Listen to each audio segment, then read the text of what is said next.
Welcome guys to vlogging. Ito po ang ating first episode ng drumming technique na walang gamit. Ang set ko, humbuck. Napakamura nito. Shoutouts. Vashagan ng Morado. Binigay niya sa akin kung pwede na to. Usually ginagawa ko lang dito kapag practice. Hindi ko siya ginagamit kasi di pa ako marunong eh. Hindi ako marunong ng mga module. Yung mga module, mga ano na yun, mga pang konyo na yun eh. Mga malulupit na yun na malulupit. So ito, yan, ginagawa ko lang dyan kapag nagsisipra ako ng mga kanta.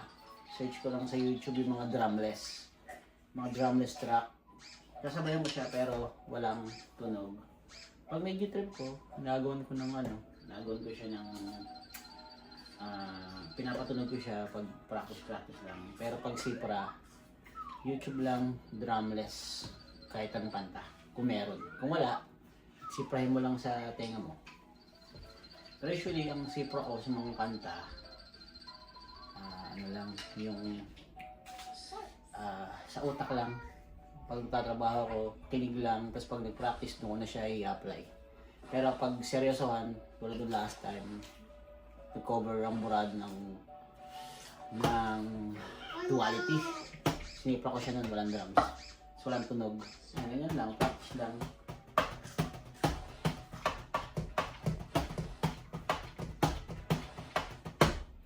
Hindi kasi ako ngayon, kasi mga meta kasi ngayon, mga ghost notes, mga sleep token, mga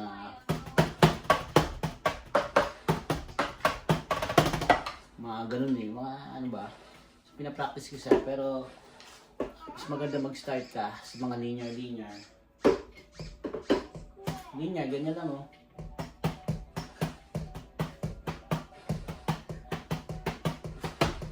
Yan, linear lang.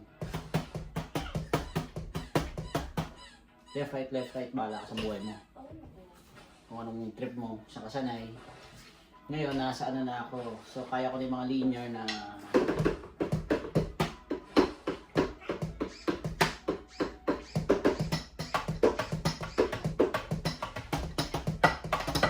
mga ganong linear na simple lang. So, nagsimula na ako, may mga ghost notes na, may mga right, left, right na.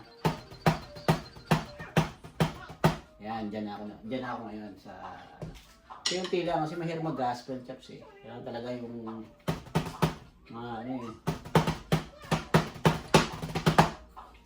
Kung gospel, ang hirap mag-gospel eh. Kaya doon ako nahihirapan sa sleep token. Gusto ko umover ng sleep token eh.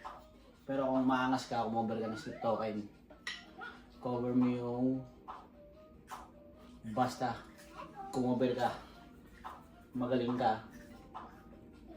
Actually, katututo ko nga lang ng shuffle eh. Kasi hindi ko pa yung kayang Rosana shuffle. So, ang shuffle ko lang yung Shea Bonham shuffle yung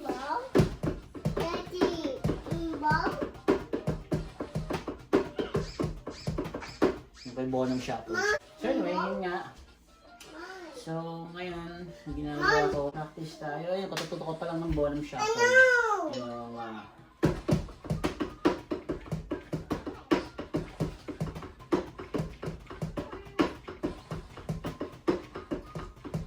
yan, katututo ko pa lang yan.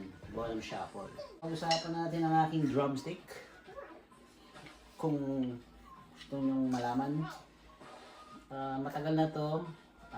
Always. Pero ewan ko, makakita pa ako ng gantong Travis Barker signature drumsticks. Hindi dahil loadie ko to si Travis. Yung grip niya kasi ang ganda. Na-try ko rin yung Capitrocella kaso wala na yung kay mga Capitrocella. Yung kilala niyo yun. Hindi niya kilala, bala ka sa buhay niyo. Alamin niyo. Bork Nagar, drummer din siya ng The Faceless. First album ng The Faceless. Yung Alcademics yata yan. Yung drummer nun, tindi nun mo rin. Pero kay Travis Barker, yan. Always siyang tagal ko nang gamit yan. Kasi hindi dahil sa balance, yung kapal niya tsaka yung bigat niya parang balance sa mga ano eh. Sa mga, usually kasi pag nag-drums ako, pag matindihan na hardcore, dito sa dulo kung malakas. Pero kung mabilisan ng mga punk rock, na hinawa ko sa gitna. Kasi mas ano siya eh, mas siya. Pag blast beat, medyo angat mo lang natin yung gravitational niya. Diba? May mga nagtutulong ngayon na ginaganon pa eh, pero kaliwa eh. Dati kaya ko yung kaliwat kanan, hindi na eh. Yun lang yung ating ano ngayon, tips for the day. Oy, hindi tayo magaling ha. Hindi nga tayo marunong ng module eh. Basta skills lang. Tsaka syempre musical lang influence. So for now, bye-bye muna tayo.